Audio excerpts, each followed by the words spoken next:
Hello everyone, my name is Rochelle Innocent and I'm the founder and CEO of Project Purpose. Welcome to our channel. Our community is focused on fostering the intellectual and character development in children. We do this through our parent-child workshops that are focused on 4 themes: autonomy, self-efficacy, compassion, and self-concept, in order to cultivate grit, perseverance, and resilience in each child. And we are so thrilled that we are able to offer one of the first of its kind virtual, continuous, and digital learning environments that enables parents and children to connect from all around the world. At Project Purpose, our overarching mandate is to renew and rebuild family, community, and relationships. Our different social media platforms provide us with an opportunity to have discussions on all topics that relate to family, community, and relationships with ourselves as well as with others, with a primary focus on mental health and education. More precisely, the ways that the institutions of mental health and education play a role and have played a role in our societies at large. These discussions and debates provide us with an opportunity to think critically about what needs to change within these structures in order for us to live up to our bold slogan: support, protect, and empower each child through youth-focused development, better known as leadership in juvenescence. We recognize that in valuing our children's leadership potential, this also translates as recreating and co-creating environments, both socially and politically, that will enable our children to thrive. For those of you who are particularly keen on the topic, we also write thought pieces, and we have one scheduled to drop this upcoming Sunday. So definitely be sure to meander over to the website and check out our online content. Further to that point, if you're looking for listening alternatives, we are available on 10 different podcast platforms, and we've provided you with the links in the description down below for your listening leisure. Now, as is the convention, definitely be sure to subscribe, hit that post notification bell so that you are aware of every time we post. And of course, if you like these conversations and you want to keep them going, like, comment, and share this segment. Let's get into it. Allô tout le monde. Hello everyone. For those of you who are new, we cover topics that relate to mental health, mental wellness, and education on a week-by-week basis. And this week our topic of discussion is mental health. Now, before jumping into today's topic, a few housekeeping items. We will be covering for the month of December the topic of closure during our online live events. So if you haven't heard, for the foreseeable future, we plan on going live at minimum twice a month, every month on our Facebook page. So if you haven't yet checked out our Facebook page, definitely be sure to go over there, leave the page a like, and follow to stay abreast of the different topics that we're going to be covering throughout the duration of 2022. Our thematic calendar will be dropping mid-December, but I did want to put on your radar that we do have the topic of closure coming up for this December, and what we're hoping to do is discuss the idea of closure, discuss how it translates, how it can translate in more healthy and adaptive ways, and how we can incorporate some of these skills and these schools of thought in our day-to-day to live more fulfilled, more meaningful lives. Now, our live events are paid events, but if it is the case that you see yourself interacting with our community on an ongoing basis, then might I suggest our package plans. So we do offer package plans as part of our overarching Project Purpose mandate, and this is to enable parents, adults alike, to have access to those life skills, critical thinking skills, soft skills that will enable them to derive more meaning out of life. And so with the package plans, what you're going to be getting over and above the live events is access to webinars, to workshops, to retreats, and the list goes on. All of it really for the purpose of bringing value to you and giving you access to the tools where you can see life in a new way. So I just wanted to make sure that that was on your radar. Definitely be sure to have a look at our package plans. They are available on our website as well, and see which plan aligns best with your interests. And of course, if you do go with a package plan over and above the single rate for the live events, you also take advantage of the sweet deals. So now that that's taken care of and on your radar, I'm really looking forward to jumping into today's topic. And today's topic, we're going to be talking about belonging and togetherness. And isn't this just the right time to talk about that, given that it's the holidays, and typically around the holidays, we become a little bit more communal and we take time to reflect on the connections and the relationships that we have. And for some of us, the relationships and the connections that we feel are lacking in our lives. And I think that it's an important time to level set and to provide perspective on this concept and on this sense of belonging and togetherness, and just give it a little bit of nuance for those of you who've never really thought about it in a philosophical way. And for me, belonging is one of those things that I have really grappled with for my entire life. I've grappled with a sense of belonging. What I'm going to do is give you some of the ways that I've made peace and how I feel that a sense of belonging can be very adaptive, and how I think we think it ought to translate, and how it actually ends up translating throughout life. But rather than us resenting the cyclical nature that I believe is the nature of belonging, and we resent those periods of time where we don't feel like we belong, and we really beat ourselves up over it, is recognizing that all of it is really part of our growth and our development. And I think that when it comes to belonging, each of us have very personal cycles of belonging by way of how often we feel like we belong and how often we feel like we're the odd one out. And I think all of it is really a significant part of our becoming. And I think belonging and becoming are very intertwined. They're very interconnected. And I think that in order to give ourselves a bit of an easier time during those periods where we don't necessarily feel that sense of belonging and we kind of feel ambivalent about this sense of togetherness, like how authentic we feel in this like overall ambience of togetherness, I wanted to just give you periphery knowledge on it. And so for me, just to kind of kick things off, it took a quarter of my life for me to really develop my first initial sense of belonging. So I can say that I spent the first 25 years of my life not feeling like I belonged really anywhere, and not really understanding why it was the case that I felt like the odd one out, like not understanding what it was about my traits, about my characteristics, about my personality that made it so that no matter what space I found myself in, whether it was with my family or at school or in the other different social groups that I was in, I felt like there just was a lack of fit. It was so prevalent that I developed different attitudes towards it throughout my life. And I think this lack of belonging, this recognizing that, I have all these different social groups that I'm part of, I have all these different areas where my identity is sort of trying to take form, and I'm having a difficult time taking form by way of how I see myself and how I identify myself, because I don't feel like I belong with these groups that I'm in. It makes you start to shift your perspective around the sense of belonging, and rather than beating yourself up for not fitting in, you start to ask yourself, can I comfortably be myself in this setting? And I think that that's the underlying question that we don't quite get to, because we think that there's something wrong with who we are if we don't see the fit or feel the fit in the spaces that we find ourselves in. But when you recognize, like, no matter where I go, I really feel like this lack of belonging, but I feel at home with myself. So because like when I was alone and I was doing my own thing, like I didn't feel like there was anything missing, and I liked who I was on my own. I enjoyed my interests, I enjoyed my hobbies, as we all typically do. And I started to carry that sense of just confidence and that sense of just inner assuredness into the spaces that I found myself in. And I was like, well, you know what? This is who I am, like in quiet spaces and in periods of solitude. And I'm comfortable in my own skin. I'm comfortable and I'm at home with myself. And I think maybe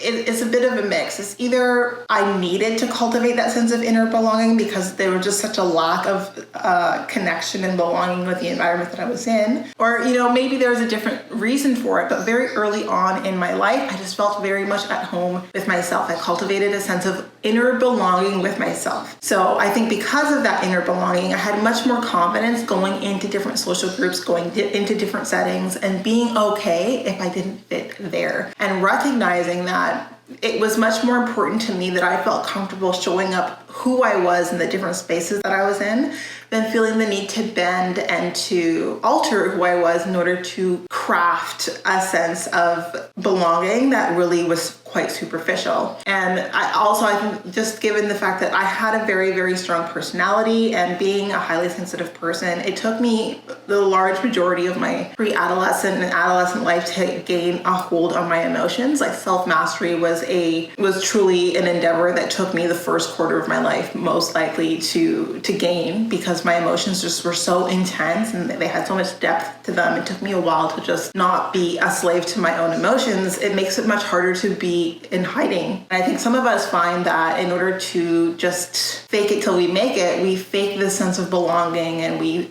make it seem as though outwardly we feel like we belong with a group of individuals or within a given setting that we know deep within ourselves, like there's just this lack of connection. And sometimes if we go through life just normalizing that disconnect that exists between ourselves and the social groups that we're in, we lose ourselves in the process. So I want to provide a different frame for belonging, and hopefully for those of you who are listening to it, it gives you just a different way of looking at it and maybe a different way of orienting yourself around the different groups that you find yourself in, so that you don't lose your sense of identity by trying to identify with the settings that you're in. I guess to kick this conversation off, the first point that is really very crucial as we talk about belonging and togetherness is just cultivating a sense of belonging within yourself. So recognizing that who you are as you are is enough. It is subject to change, with time and experience, but there's nothing wrong fundamentally with who you are. And even if it is the case that when you walk in different settings, there's a lack of fit, that is a signal, well, there's something about this environment, about these people that's going to attribute to my growth. And that's kind of how I looked at it. I'm like, if it is the case that everywhere I go, I just feel like there's this friction and I'm really not connecting with these people, even when I want to connect with them, they're just like this lack of fit. I am comfortable with that. I'm comfortable still maintaining a sense of home and a sense of belonging with myself and being the odd one out in those settings,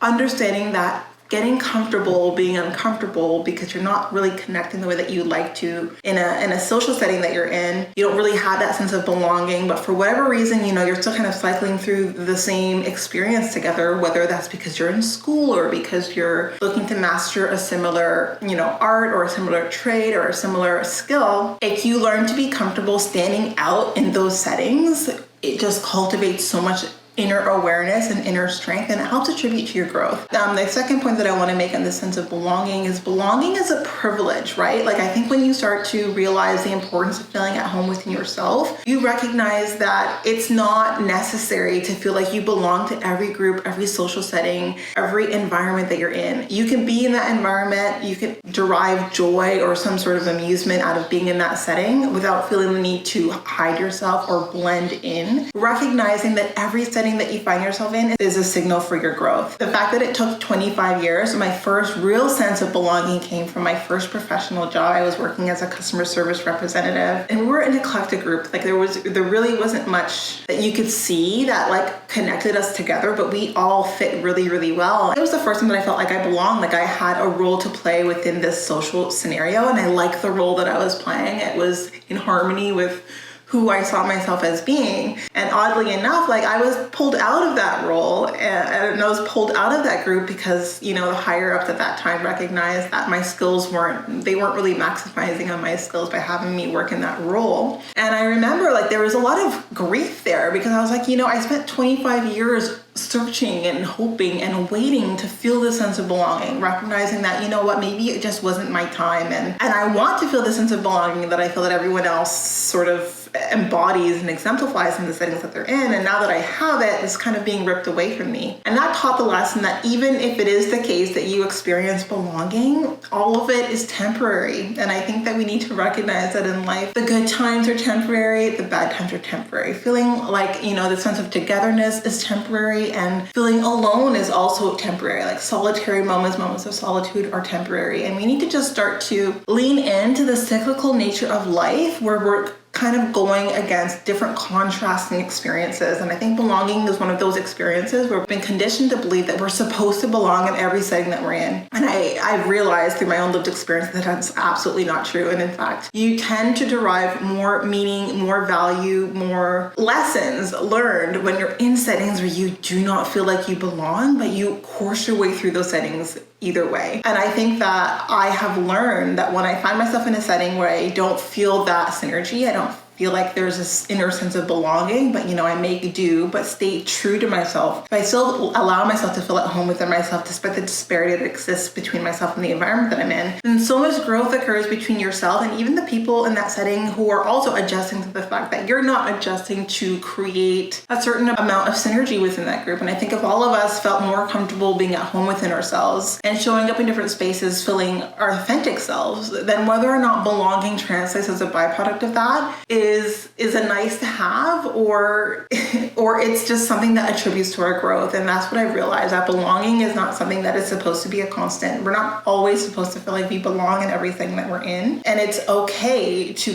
be in a setting where you don't feel like you belong, staying true to like who you are in that setting, and allowing people to recognize, hey, it's okay to be comfortable and to be amiable and to be, professional, even if we don't feel this inner connection. Like, I don't need to feel a connection to you to still recognize your humanity, or to still find or make the effort now to build a bridge to connect with you. And I think that is really important. And I actually want to go deeper into this point of finding a sense of inner belonging with yourself. And I think sometimes when you walk in different settings, when you're the new person in a different setting, people generally have their preliminary assumptions about you. And I don't know if it's just me, like, leave a comment and let me know what your interaction was, but whether or not, like, on the different scales of preliminary judgments that people have, whether it's, your physical appearance, so, your ethnicity, nationality, what have you, or, your build, anything to do with your physical appearance, like, that can lend into a preliminary judgment. Their perception of your attractiveness also lends into their judgment, and gender, I think, also lends into people's judgments. And for me, throughout my entire life, for whatever reason, I have never been impressed by like the preliminary, judgments that people crafted of me. And when they let me know, well, this is my initial impression, it was always like very far removed from who I actually was. And I realized that if I allowed myself to bend to the assumptions that people felt more comfortable around me, I would really be lying. I would be selling myself out, because I was absolutely not at all my inner self was absolutely not represented in the initial impression that people have of me. And I think that it's important for each of us out there who are constantly bombarded by preliminary assessments, preliminary judgments that people have of you that are absolutely incorrect, to feel the sense of inner confidence, of inner comfort, to not bend to accommodate those judgments for the sake of feeling like you belong. I think it's important that we enable ourselves to feel strong, to show up who we are, confident that if it's not a setting where we feel like we belong, it's a setting that where we're going to derive growth and contribute to the growth of others. If we stand true in ourselves and correct the assumptions that others make of us when they make those assumptions blindly. We need to teach people that however it is you find that someone is attractive, however it is that someone is built, however it is, whatever race someone is, whatever gender someone is, none of these play into some of the very deep and sometimes very critical judgments that people make of you as a result of those things. Then you will sell yourself short, depending, like, for me, like, a lot of the judgments were just so far off and like so far removed from who I was. I just could not allow myself to bend even a little bit to accommodate their judgment. And I find that the next step is when you're not bending to fit the mold that people want to put you in, to feel like they were right, that their gut instinct was right about you. There's like this anger, there's this resistance, because people don't like being wrong about the judgments they make about others. And I found that, like, I also have to learn to just let that go. And all of this builds confidence. Like, when you're in settings where you don't feel like that sense of belonging, where people are making these snap judgments about you based on, like the primary dimensions of diversity. So whether that's your gender, your race, whether that's your build, or if it is like more secondary judgments.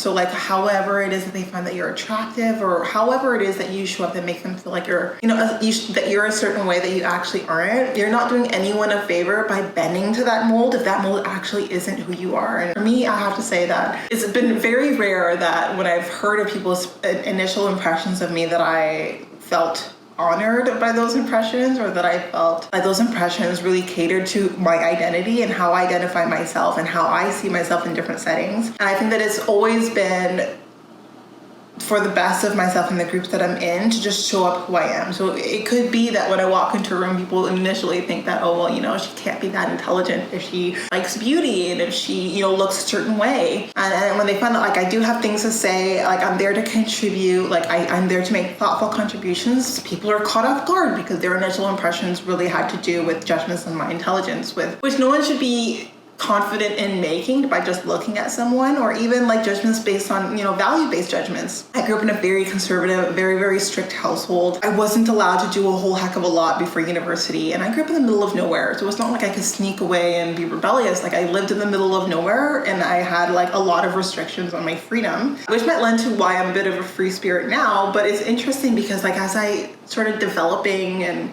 becoming more aware of different experiences and becoming more aware of just the different ways that people socialize and create judgments about one another when I moved to the city, I realized that there was just so much that I didn't know about social norms and different social rules, and about the way that people try to classify me, and the way that I resisted those classifications without even realizing it, just because I didn't really play by those rules. Then how many people were just caught off guard because they really thought that someone who looks like me, for whatever reason, shouldn't speak like me, shouldn't think like me, and shouldn't behave like me. And I think that I've only done myself and people who might experience the same things a favor by showing up authentically and not feeling like I needed to bend to accommodate those judgments. And I think that when you have a sense of belonging that comes from within, you feel an inner sense of belonging within yourself, you feel at home with yourself, you feel less inclined to betray yourself to satisfy the notions and judgments of others. And I think you just have much more confidence in being able to do that if you recognize that you're not going to feel like you belong in every setting that you're in, and that's okay. And in fact, if it is the case that you are taking your time, you're a late bloomer like me, and it's taken you almost 25 years before you really truly feel an inner sense of belonging, that moment or those memories of belonging are just that much more impactful and that much more meaningful to you when they take place, because you realize that this is a real authentic sense of belonging. And for me, it was my first role as a CSR, and also in my last year of my research thesis as my cognitive neuroscience major. There was about 6 or 7 of us, and maybe it was because we were all very passionate about the similar topics, and our conversations were sort of driven and around these topics. It just made me feel like I belong here. I feel energized talking to these people about these things. I feel energized learning different points of view about these different things, and it felt great. And when I had to leave that, it was bittersweet. But I think it's bittersweet regardless, right? It's bittersweet whether you feel like you belong or whether you feel like you didn't belong. But either way, there's so much growth and learning if we just stop feeling like belonging is a prerequisite to every setting that we're in. It's absolutely not. The only form of belonging that is required, that needs to be constant and needs to be something that we work on developing, is feeling a sense of belonging within ourselves, at home within ourselves, regardless of what people around you are saying or doing or trying to do to make you feel like feeling at home within yourself isn't something you have the right to. I think all of us have the right to feel at home within ourselves, and when you feel at home within yourself, you're in the right position to counter some of the assumptions that people make about you, or some of the ways people pressure you to conform into belonging when that belonging just doesn't exist. And I think that we're all cognitive misers, and by cognitive misers, we all want to make these quick judgments and assumptions about one another, and we all want to be right about the judgments and assumptions that we make about one another. But I think when it comes to honoring our personality and honoring our individuality, sometimes we're not doing ourselves any favors or the people around us any favors by allowing them to believe that their quick judgments are true, especially if they're far removed from who you actually are. So what's an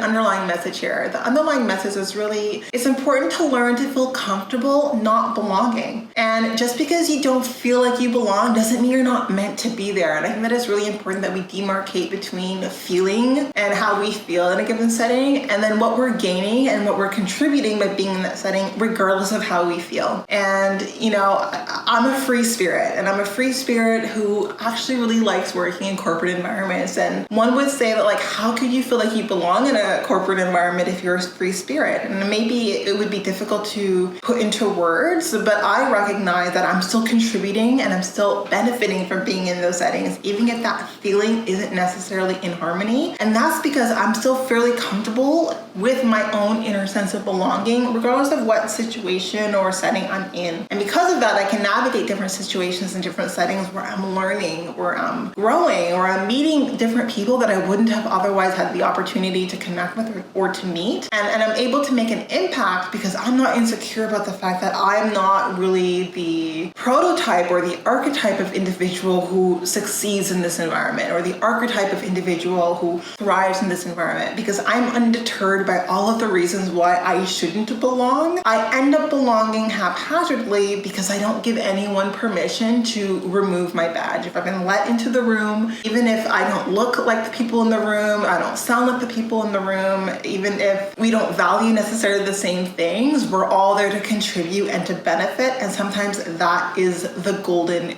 egg that we're all looking for, that we all need in order to derive like the most value from that setting and from that environment. So I guess that means like it's unrealistic to expect that you're going to feel like you belong in every setting that you're in. But where it is that you don't feel like you belong, it's important that you recognize that it's an opportunity to be intentional and lean into the growth that you're going to derive by being with people that you don't feel like an innate synergy with. And I have cultivated real like deep friendships with people where initially like we just didn't see eye to eye. And sometimes you develop true meaningful friendships when you have to make the effort to see like what bridge can we build here, like, you know, like, or you have to see beyond the initial judgments that you make of one another. And I have benefited so much from being in spaces and connecting with people and having conversations with people where their initial impression of me was far removed from who I actually was, and because they gave me an opportunity to be myself, and because I didn't allow sort of the initial judgments to deter me from being in that setting and from being in that environment, they were able to get a nuanced understanding of how someone who looks and sounds like me might actually end up being like in conversation. And it goes both ways. I mean, I know that there are certain people where, even for me, like I've made preliminary judgments that weren't accurate, and I acted on those judgments and I was completely out of form as a result of that. But I'm happy that I learned that I was wrong and that I adjusted the way that I showed up in different spaces and with different people moving forward. And I think that when we think about diversity and honoring inclusion, the one ingredient that we need for diversity and inclusion to be something that is of value to everyone is for everyone to feel comfortable cultivating an inner sense of belonging within themselves, so they don't feel pressure to conform to the norms and to the expectations of a given setting, if that means that they're altering aspects of their identity to do so. So what's my last point here? My last point here is really belonging starts with self-acceptance. And I think that any sense of belonging that we feel is fairly superficial if it doesn't begin with like, I feel like I belong here because I feel like who I am is accepted in this space. And sometimes it takes a lifetime for us to get there. Sometimes we get there early. There's really no set timeline. But when we learn to accept ourselves first, then we recognize that belonging is a ticket we give to others. It's not a ticket that others give to us. And I think that that's super, super, super important to recognize that we're the ones that offer the privilege of belonging. It's like, I feel belonging within myself, and based on the way that we're interacting with one another, like that sense of belonging can expand